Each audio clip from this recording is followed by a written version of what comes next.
So what's up, SOJO? We want to welcome you to our staff podcast. I'm here with Jill, the Thrill. We got Rosie, the something like that. I can't think of another word. We got the Ponytail Boy over here.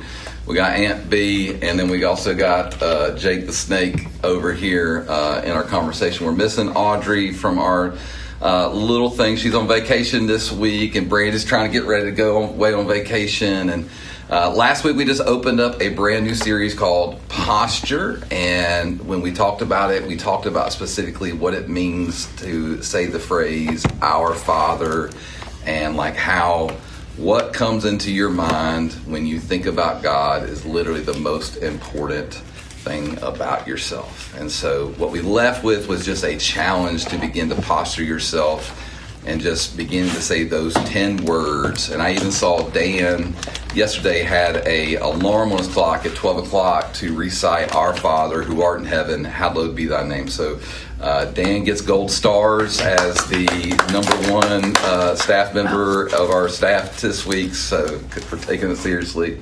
What do you? I don't have a, oh, she got a gold star. I only have white ones in my Bible.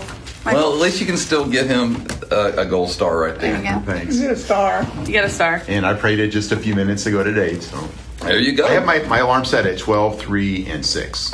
Look at you. So I just am trying to remind myself to focus in prayer. All right, so since you're talking, I'm going to ask you to read Matthew chapter 6, the whole Lord's Prayer. So do you mind reading that?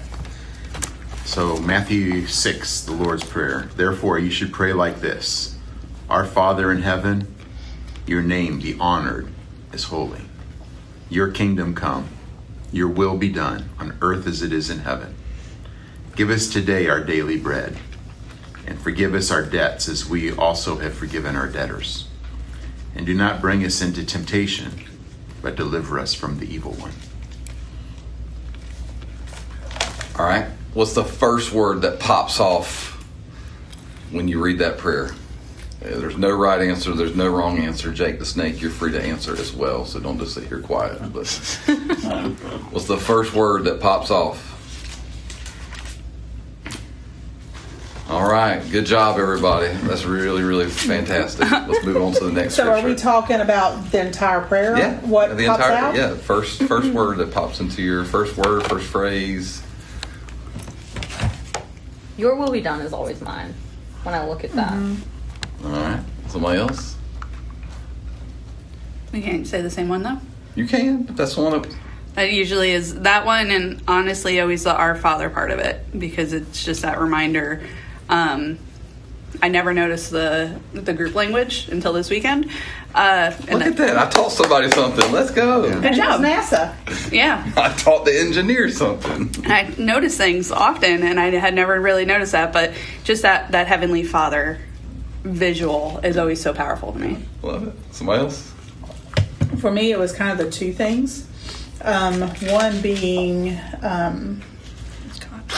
may your will be done on earth as it is in heaven. So it's supposed to be the same as equal there. And then the as we forgive those who sin against us, and don't let us get into temptation, but rescue. Look at Brandy, the us overachiever. from One the word, evil she one. turned it into the whole prayer. The whole thing. Yeah, which words did you not like? Yeah, there's a lot of, to be honest, okay. Y'all didn't get me to take my glasses off. Oh, Lord Yeah, Jesus. so no, really Needs to be a visual podcast for at this me, growing up, we always recited this before we played our games, our sports. And it was the same thing every time. And so really picking it apart now as an adult, Yeah. it means a little bit different, well, a lot different than it did at the time, because you just thought, oh, well, I'm just saying what they were supposed to be saying. Yeah. So I always thought that, I love that. So you're going from religious words to deep meaningful. meaning. Yeah. Deep meaning. Deep meaning. And that's the challenge. There's value in memorizing scripture and repeating it over and over again. Just 5 minutes ago, I texted somebody and told them, I think you should memorize Psalm 23 and pray. There's value, but when we do it over and over and over again, it can end up, oh yeah, I've heard that. It's like we can go through it and not hear a single word. And so it's great to go through seasons where we re-examine it. where, Well, we for me, pull things out that we haven't Dan, before. like, as we have forgiven those who sin against us before a ball game, it was like, yeah, bring it. Yeah, bring it on. I've got you. Sin against me. I'm gonna exude punishment on you. Yes. So it was a whole different meaning than what it is, I don't think as that's an what adult. Jesus was talking about. Go with somebody, you know what? No, but we were going to win no matter what. Yeah. Back then. Now it's Jake, Dan, what y'all got? What's the one word? I would say hallowed. It's Hallowed. the knowledge of holy. Look at. Did anybody expect Jake to talk about holiness? Not to say that Jake's unholy, but that's not what I expected Jake. And then secondary, your kingdom come. Because you got a kingdom church. Let's go. I didn't want to go there. Dan, you got it. Well, and something, that you brought out Sunday in your sermon that you started out with. Look at Just everybody talk about emphasis. me bringing stuff out. There Come you on. go. Yeah, a couple of us listen once in a while, so that's a good thing, right? But just the emphasis on our Father, and this really, really, truly is a group thing. And I texted you yesterday about this. I mean, I'm finding this showing up in my own personal Bible study as well. It's just like we've got to get past this me mindset. We've got to realize we are a body. We have a Father. We all have the same Father, every single one of us. And our Father loves all of us, and He loves us together, and He loves it when we love each other. And man, we just, the more we can zero in that our Father aspect is. Love it. Love it. All right. Jake, I got it right here. Read Romans 12, 1 and 2. Romans 12, 1 and 2. Therefore, brothers and sisters, in view of the mercies of God, I urge you to present your bodies as a living sacrifice, holy and pleasing to God.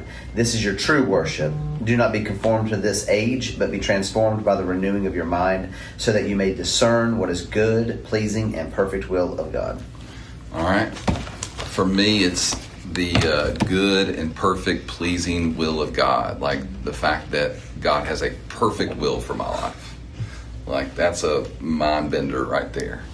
What about somebody else?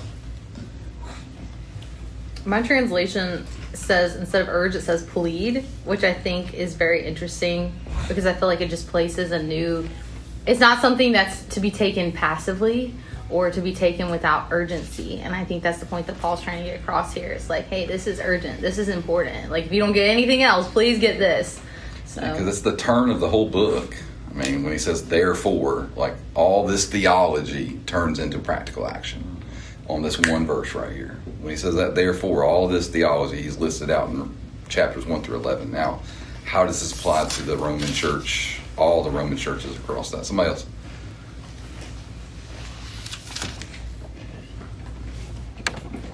I got in my footnotes a reference to Hebrews 10. You're surprised there's something in Hebrews, right? But that's the verse where Jesus, it's a quote from a psalm, but it's applied to Jesus. And he says, sacrifice and offering you did not require, but a body you have given to me. And so now I'm giving that body back, basically. And Jesus illustrated that, obviously, with the greatest sacrifice of his body. But, just for us to realize, he's given us a body. We have to give it back. We have to give it back. Anybody else? 5, 4. Okay, I'll speak. When it talks about, I plead with you to give your bodies to God, that stands out to me because it's more than just your body, it's your mind, your spirit, it's the whole thing. And it reminds me of I hate to say everything that I'm lacking and that I'm not taking care of.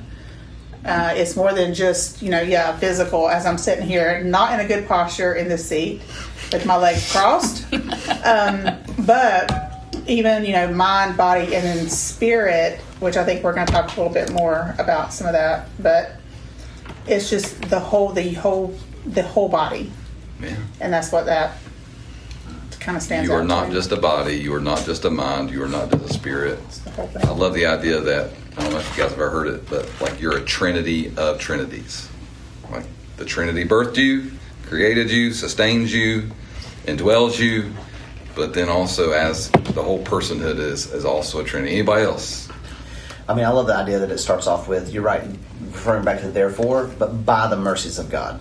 Because all of it is only possible because of the mercy of God. Yeah, and like sometimes God's mercy is through things that we don't like. Like that's probably one of the hardest lessons I've learned as an adult, is that sometimes God's greatest mercy is my also greatest pain. Sometimes we don't get to see that. We don't even know that our season of pain and where the fruit comes from that. We might not see that this side of heaven, and that's also a challenge because it's a trust thing right there. You ever feel like that with your health? I don't know. I'd have to ruminate. Okay, all right. Jill needs at least 5 days to think about things. 5 business days. Five Don't business shortchange Business it. days. So we won't get an answer till next podcast. Yeah. Ask again later. All right, so with the opening of the text, so we start off with Our Father who art in heaven, hallowed be thy name. And this week we're going to the next verse and the next verse in Romans. So we're going to dive throughout all of the different verses, but the one that we're really going to tackle today is... why can't I find it? Okay, there it is. Your kingdom come, your will be done on earth as in heaven. Give us this day our daily bread. And then the second verse of Romans, which is, and do not be conformed to this world, but be transformed by the renewing of your mind, that you may prove what is good and acceptable in the perfect will of God. And there's 3 things that I want our church to know and I want us to discuss, which is number 1, just like your kingdom come. And like when I was thinking about this yesterday, all I could think about was the word kingdom and what layers we put on as kingdom. And then does that even translate into 2026? Like you don't live in a kingdom, you live in America, which is not a kingdom. It's a democratic republic, whatever that means. But so like, how do you help people to see like what Jesus is referring to? And the word that kept coming into my mind and heart was just the idea of covenant and promise. When Jesus says, your kingdom come, is this idea of his promise that he made to us all the way back in the garden with the first proto-evangelium, which was that I'm going to send a savior. I'm going to redeem you. I'm going to rescue you. And so his kingdom is that promise of redemption and rescue.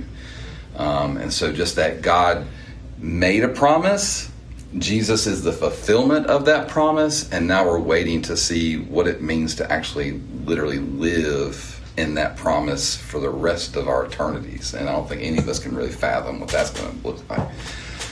The second thing is that the kingdom that we're about to inherit, like, I think if you talk to people who are not believers, and even some believers, like they think that heaven is just a place where you're going to sing all day, 24 hours a day, 7 days a week. And like people literally say, like, if that's heaven, I want nothing to do with that. I mean, like, just think of some of the guys in our church that fold their arms during worship, like that excites them. And so like, just for our people to know that what heaven is going to be, which is a remade earth, which means that these beautiful things that we enjoy, we get to enjoy without the feeling that I've got to go work 60 hours a week to pay for gas. That cancer's not going to be, I'm not going to have to suffer with my dad having quadruple bypass surgery and watch him go through these things. Like, and so our best day, our best day is not even comes close to what heaven is. And I said it's 1,000,000 times better than our best day on earth. And I think that if we're honest in this room, and even as it expands out to our church, like if we're honest, people don't really believe that. Because you can't see it. You can't touch it. You can't taste it. You get little glimpses, but not enough to really be like, okay, well, I'm going to actually become a living sacrifice, because I know that this kingdom that he's talking about is, number 1, it's going to happen. And then number 2, when it does happen, like it's actually going to be good. Because that's not what I experienced in this world. And then the third thing is, praying your kingdom come is actually admitting that we all try to build a different kind of kingdom. And to say that we don't do this in a room would be terrible, and it would be a lie. And for you guys who listen to say you're not trying to build your own kingdom in some senses would be terrible and a lie. And And so every single one of us, and I want us to travel back to the Old Testament when there was these people led by this one guy named Nimrod, and Nimrod decided to build a city, and the city name was Babel, which is short for Babylon, which is a whole different picture in the Bible. But they did something there. Do y'all know what they did? Anybody? Bueller? Anybody know what they did there? Built a tower. They built a tower. To do what? What was? Do you remember the phrase that they used? Why they built a tower? Yeah, they said, let's make a name for ourselves. Can you maybe do a little deep dive theologically right there on how that juxtaposes what we talked about? Hallowed be thy name. Right. I mean, if it's about his name being exalted above everything else and honored above everything else, building a name for myself is not exactly doing that, is it? It's the absolute opposite. It's the anti-story. And like oftentimes you'll talk about empire versus shalom. Yeah. You know, an empire is the world system, and really Babylon is the place where it started, or Babel. I mean, that's the beginning of it all. Yeah.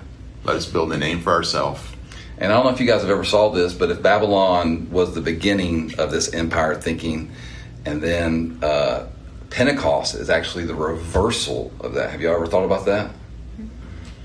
Where they came together to build a name for themselves, built a tower, and then God did what to them? What happened after they got kicked out? What did he do? Confuse their languages. He confused their languages. Oh, so in Pentecost they start speaking in different languages. But the same language. Yeah, They hear in the same language. they're hearing their language even though they're not. It's a listening. complete reversal of Babel, which is the ushering in of the new kingdom. There's your deep, deep theological thing that you can ruminate on for the next 60 I will years. ruminate on that for a bit. That's a big kind of like idea right there. I stole it from a guy by the name of Dr. Michael Heiser, and this book that I tried to give you guys to read called The Unseen Realm last year that nobody wanted to dive into because of what I was dealing with. They're like, I ain't reading that book, bro. I don't know what you're on right now, but I am not. I thought the same because the book is on my counter. And I looked over there and I said, I don't know if that's going to be a vacation read or not. I was thinking twice about it. It's a fun read. It's a big read. Well, and just to take the Babylon and Pentecost thing a little bit further, they started out as one. You know, and God said, if as one people they do this, and so they started out as one, and then all of a sudden they're distributed all around the world with different languages and different cultures and different customs. How many nations, Dan? 70 are listed in Genesis chapter 10. And so is just a little hint for y'all when you're studying the Old Testament in particular. Whenever you see the number 70, that's a hyperlink to the concept of nations. And when you see a 12, that's a hyperlink to the concept of the nation of Israel. But there's this combination and everything. But then you get to Pentecost, and you have a very, very diverse group of people that come from all different countries and have all kinds of different language. And now all of a sudden they're made one in the Holy Spirit. And then you get some of these amazing things that emerge throughout the rest of the New Testament about how God has made the two one and has destroyed the dividing wall of hostility between us. And so, this thing about Babylon and Pentecost, you can go a long, long, long way, and we just barely touched the surface. Is this spoke about in your book, Dan? Is it? Well, we definitely deal with Babylon very much. Yeah. Okay, I don't. Let's put a book plug. Go to Amazon if you really want to help him out. Yes. And what's the name of your book? A quick start guide to the Old Testament. And I do have to say, until Father's Day, I have reduced the price to the bare minimum of what my publisher will allow me to charge. So if you wanted to get the book, get it now, because it's a great time to do it. And if you like it, please give me a good review. I love it. See? Awesome. So go back Thanks for the shameless plug. The Randy. idea of Appreciate it. two different kingdoms, and we're all guilty of it. So where are you guilty of it? So I will go first. I remember it was literally about this time last year that I came into the office, and all you guys, after I left, after this crazy things going in my heart and my mind, and I said I have to repent to you guys because I have felt very clearly from the Lord that I have been trying to build my own name using Christ's name. And so this was a big, and I'm not saying I still don't struggle with this, because there are different micro things in my life that I still struggle with, trying to build my kingdom. versus trying to build the Lord's kingdom. So what about y'all? Where does this hit you when you think about your life personally, ministry wise? That you know, like, hey, I have a tendency to hold things, to control things, to, you know, do it so that I feel good, not so that the Lord is honored. I'm asking them a big question. I wish y'all could see everybody's looking at me like, oh, I don't know if I'm going to answer this one. The same way that y'all would look at me on Sunday morning if I asked y'all to start answering it. So the question is, who's going to go first and be vulnerable? That's the question right now. Well, it's not necessarily build something. I struggle because I'm a type A and I'm very capable, and I tend to want to do things in my own power. And I find often that the Lord will humble me in areas that he brings alongside people who are really good at the things I'm really bad at, to kind of give me that check that, like, hey, you can't do this. You have to be part of the body. You have to rely on other people. But also it's that constant reminder, and I have a great group of ladies that come alongside me as my team leads and coordinators, that will constantly bring me back to the why are we doing this, and also that reliance on God. So I'm not doing it in my own strength, even though I feel like I can, like, totally, I got this. But it's that constant reminder that it's not the best way to go. If it's not covered in prayer from the start to the finish, and I don't see his hand through the whole process, I will question why I'm doing it. So Love it. Smiles. You know, when we desire our own kingdom, I'm thinking back to what we talked earlier about the mercies of God. Notice Dan did not go anything about himself. well, no, I'm getting self-reflection. there. I'm getting there. Okay, because, all right, because like you just finished a series on the upside down kingdom, or the upside down, the way that God does things. They're never our way. They're never our way. And if I chose my way, pain would never ever be a part of it, because none of us want pain. But, we talked about that phrase earlier. Therefore, I urge you, in view of God's mercies, you don't need mercy when everything's good. You only need mercy when things get bad. And if we are to realize that he is our king, honestly, the only way we'll ever realize is when things aren't going well, and we realize that we need a greater, stronger power than what we're able to do ourselves. And all of a sudden, I feel like I'm in an AA meeting. I realize that that I'm powerless on my own, and I need a higher power. Yes, we do. We need a higher power, and that is the King. I mean, just think about the illusion of control. I think the greatest admittance that I am not in control is in March of 2020. When the world changed upside down, and literally the government said, do not leave your house. my introverts love that moment. My family did too. But like, not knowing if you walk into the... I remember going to the grocery store with latex gloves on. I went to the grocery store. I did. Like, I wiped off the groceries, like, because I just didn't... I'm just picturing you with this mask on. I had the mask on. The greatest, funniest thing was when my wife took my dirty underwear. It wasn't dirty. It was clean. She took my underwear and used it as a mask to walk in somewhere. Poor baby. Anybody else, the illusion of control, like just living under, like, hey, Yes. I'm in control. Yes. This, honestly, this week has been like the greatest reminder that I am not in control in the slightest. It's also been a really good reminder of, like, your family is forever, and like other things are temporary, and being able to have the flexibility from here to be with my family, like in a really, really, like, week turning upside down moment was really good for me. But like that whole week, I'm texting all my coordinators like, hey, are you good? How can I set you up for success? How can I help you? Like, what do you need from me? And all of them literally were like kicking me out of everything. We've got this. It's fine. Don't worry about it. Go be a daughter. Like, don't pay attention here. And I'm like, well, I'm here if you need me. Like, I'm on my phone. I have time to kill. My dad was in surgery for 12 hours. Like, I have plenty of time. Did you struggle with that? Struggle with, yes. Oh, absolutely. I felt intense anxiety around Saturday, like leading into Sunday. I was like, I really hope everything goes okay. I hope everything's fine. And even when we were, Sunday night, we were back at our hotel room, and I got really anxious because, like, it's great to be able to put your whole life on pause and go be there for something in a moment of crisis. But then coming back, I'm like, oh, my house is a mess. I know there's so much I have to do at work. I'm wondering how things went on Sunday and like trying to gauge how things went. And so there was just... Things went fine. They were great. Nothing blew up. That's good. That's good. But yeah, so, and, you know, it's so funny because I feel like my need for control has also always spiraled from feeling like just when I get into a groove of life, something happens and rips me right out of it. And like, that's just been literally my entire life. And it's something that you have to work through every single day. It's almost like I urge you in the view of God's mercies that God's trying to teach you. I know, but I'm really stubborn. Something about control. All right, so the next part is on earth. No, your will be done. Yeah, your will be done.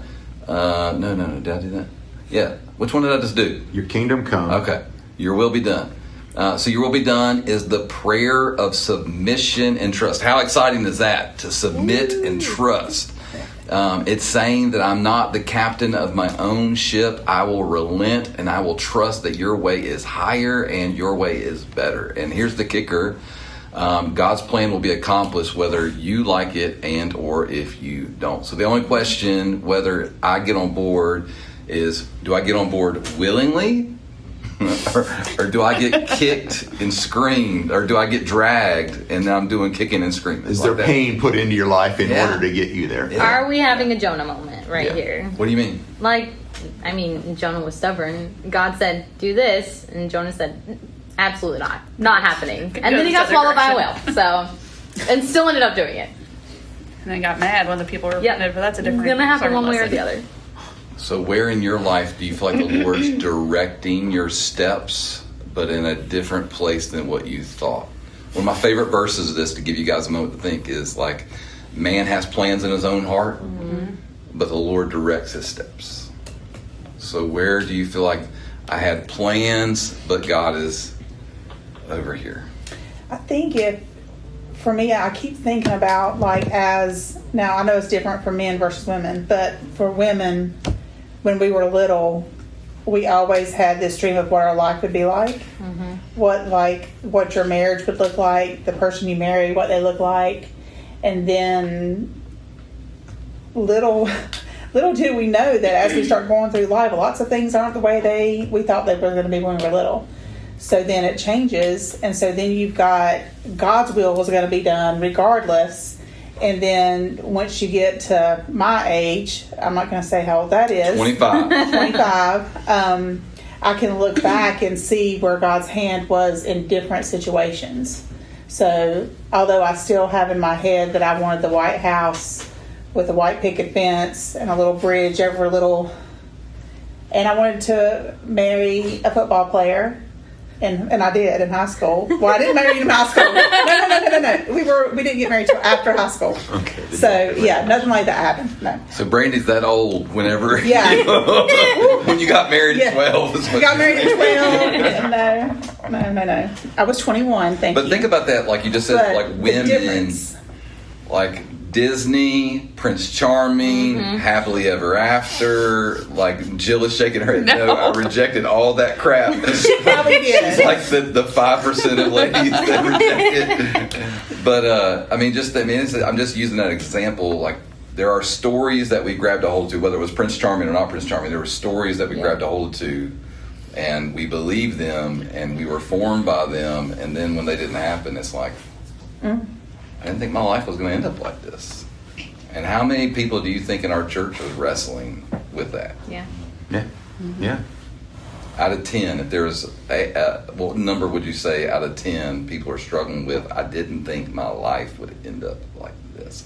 And saying it in a disappointing fashion, not in a, man, I didn't believe my life I was would going to say turn out like probably this. 8 out of I won 10. the lottery. 8 out of 10. That's what I was I think it's probably, if not 9 out of 10. So that means And then 80. the other one are probably lying. He's a liar.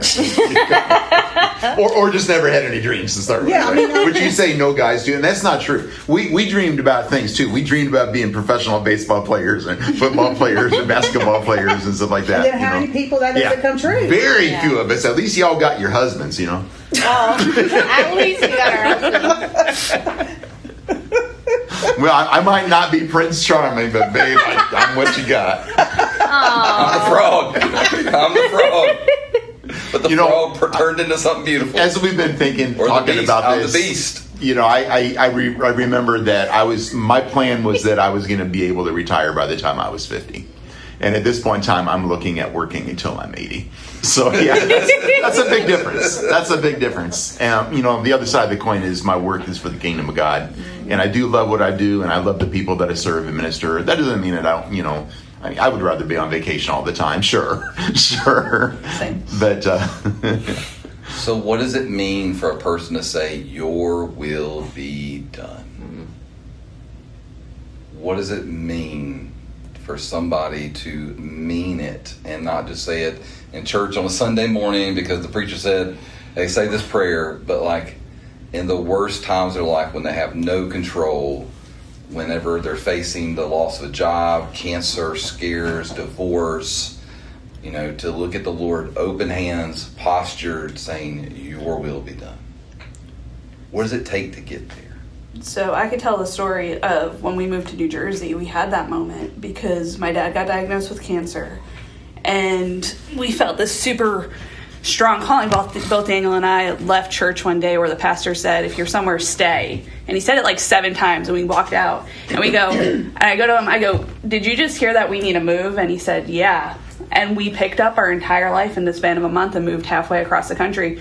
We didn't know what we were doing for jobs. We had a baby. Joshua was like 6 months old. We didn't know what was going on. And it was one of those moments where it's like, okay, God, we're going to trust you. And you know what? We had never missed a paycheck. Daniel was able to work that whole time. We never were without a place to live.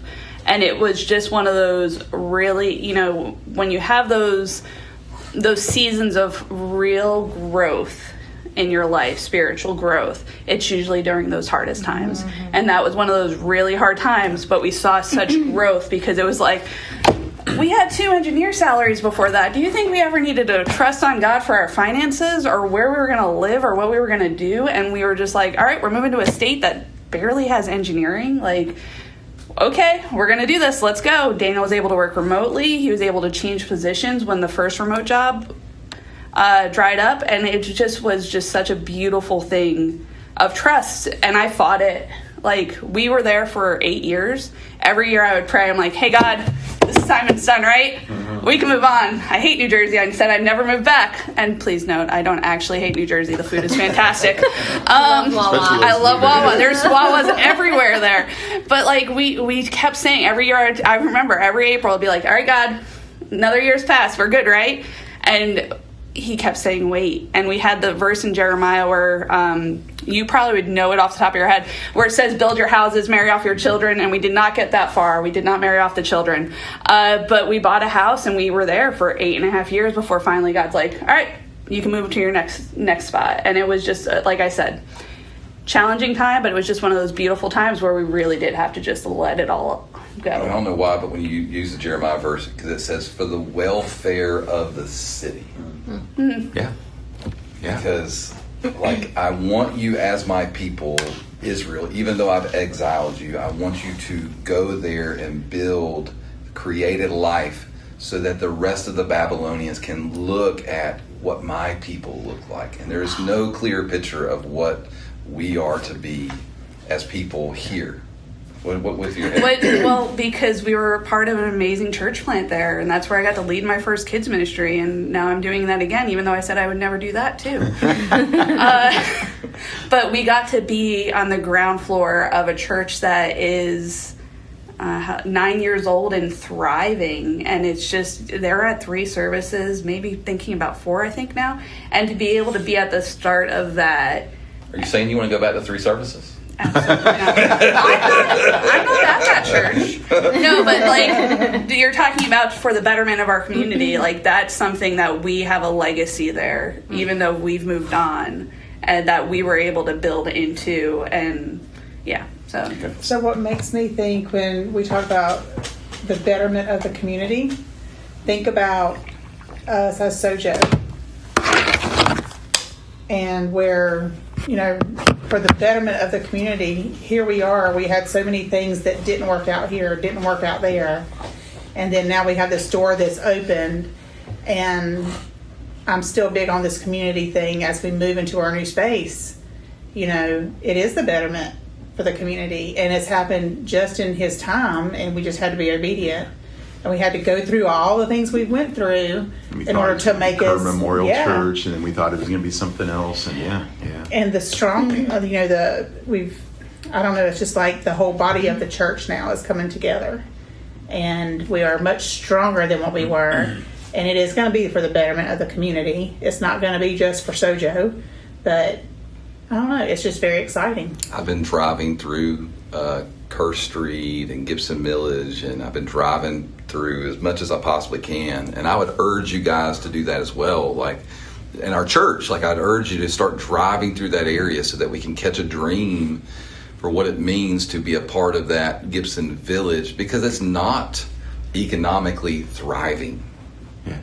It is actually on the upswing, because you can start to see images of gentrification happening. Like I'm starting to drive down Kerr Street, I'm starting to see houses be remodeled.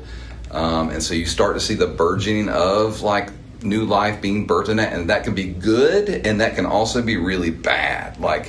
Because then where do the people that live there and can't afford to live anywhere else in Concord, now prices start skyrocketing, and they get pushed out to the margins somewhere else, just like they were pushed out to the margins to this place. And so how can our church not only serve our body really, really well, but also, I don't know if empower or send out, but to go and be the church in that community and beyond, so that we can see that community, come on the upswing, but also not on the backs of people who will be pushed out. Because, you can make Gibson Village become a beautiful place, but then the rent for everybody is going to be $2,000, $2,200 a month, and nobody can afford to live there that's working at McDonald's as a single mom and all those things like that. So we're actually at our time. I had a lot more to say, but I'm shocked. I know. I was just getting warmed up. I want to lead this because we do want to go through Romans 12, 1 and 2. And the idea that I kind of want to just leave you guys with is, are you going to be a thermostat or a thermometer? Because Paul says, do not be conformed, which I'll talk a little bit more about, but it's just about, are you going to put on the mask that you're in control, and going to put on the mask that, I'm going to be shaped by my culture, I'm going to be shaped by my parents, I'm going to be shaped by all these things? Or are you going to be transformed? And the word is metamorphosis, which means to go and to be completely transformed. And so the picture that I was thinking about is a thermometer reads something, a thermostat actually sets it to the temperature that it desires. And so as a people, as our staff, as we're trying to lead people into this next phase, which we've got some major milestones, by the way. We're at $224,000 of our $350,000 goal. Can we clap for that? 64%. Praise the Lord. We got some big news coming today, hopefully, that will push that needle even further. But in July, we want to drive to try to get as many people to be actively involved, not pew sitters or chair sitters, but actually take a responsibility. And then in August, we want to start to get people to go out and invite their friends. And so we're asking them to be a thermostat, not a thermometer, which means that we've got to be thermometers and lead well. So, church, we love you. We're excited. We're going to go do our staff meeting. We're going to plan. We're going to pray. We're going to do all the things. But that's it for this week's podcast. See you on Sunday.